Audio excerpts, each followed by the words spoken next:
അസ്സലാമു അലൈക്കും വറഹ്മത്തുള്ളാഹി. അൽഹംദുലില്ലാഹി റബ്ബിൽ ആലമീൻ. വസ്സലാത്തു വസ്സലാമു അലാ അശ്റഫിൽ മുർസലീൻ വഅലാ ആലിഹി വസഹ്ബിഹി വസല്ലം. അക്രിം ജാറക വലൗ കാന കാഫിറ. നിന്റെ അയൽവാസി കാഫിറാണെങ്കിലും ബഹുമാനിക്കണമെന്ന് പഠിപ്പിച്ച മതമാണ് വിശുദ്ധമായ ഇസ്ലാം. അയൽവാസി വിശന്നവനാണെന്ന് അറിഞ്ഞുകൊണ്ട് വയറു നിറയ്ക്കുന്നവൻ വലൈസ മിന്ന, അവൻ എന്നിൽപ്പെട്ടവനല്ല എന്നാണ് സയ്യിദുനാ റസൂൽ കരീം സല്ലല്ലാഹു അലൈഹി വസല്ലം തങ്ങൾ പറഞ്ഞിട്ടുണ്ട്. ഞാൻ മുസ്ലിമാവട്ടെ അമുസ്ലിമാവട്ടെ ആരുമാകട്ടെ, അങ്ങനത്തതായ മതമാണ് വിശുദ്ധമായ ഇസ്ലാം. അത് നാം മനസ്സിലാക്കിക്കൊണ്ട് നാം ഇസ്ലാമിൻ്റേതായ നല്ല ആശയങ്ങളെ നാം പിന്തുടരുവാൻ നാം ശ്രമിക്കും. ഇന്നദ്ദീന ഇൻദല്ലാഹിൽ ഇസ്ലാം, അള്ളാഹുവിൻ്റെ അടുക്കൽ സ്വീകാര്യപ്രദമായ മതം അത് വിശുദ്ധമായ ഇസ്ലാം മാത്രമാണ്. ബാക്കിയുള്ള മതങ്ങളെല്ലാം അത് നമുക്ക് ഉൾക്കൊള്ളുവാൻ കഴിയാത്തതായ മതമാണ്. അള്ളാഹുവിൻ്റെ അടുക്കൽ സ്വീകാര്യപ്രദമായ മതം അത് വിശുദ്ധമായ ഇസ്ലാം മാത്രമാണ്.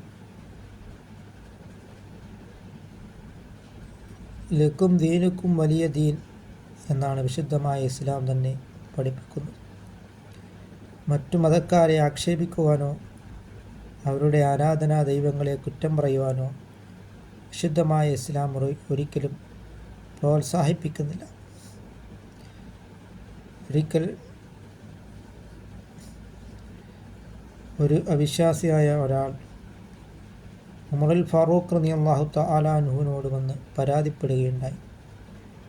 അവരുടെ ഒരു ആരാധിച്ചിരുന്നതായ ഒരു വിഗ്രഹത്തിൻ്റെ ഒരു മൂക്ക് മുസ്ലിമായ ഒരാൾ തകർത്തു എന്ന് പറഞ്ഞുകൊണ്ട്. അപ്പോൾ ഉമറുൻ ഫിൽ ജന്ന എന്ന് പറഞ്ഞ മഹാനായ ഉമറുൽ ഫാറൂഖ് റളിയല്ലാഹു തആല അൻഹു ആ സമയത്ത് പറയുകയാണ്, അങ്ങനെയാണെങ്കിൽ നിങ്ങൾ എൻ്റെ മൂക്കിനെ നിങ്ങൾ മുറിച്ചു കൊള്ളുവാൻ ആ വിശ്വാസിയോട് പറയുകയാണ് ചെയ്തിട്ടുള്ളത്. ഇതായിരുന്നു വിശുദ്ധ ഇസ്ലാം ലോകത്തിന് മുന്നിൽ പഠിപ്പിക്കുന്നത്.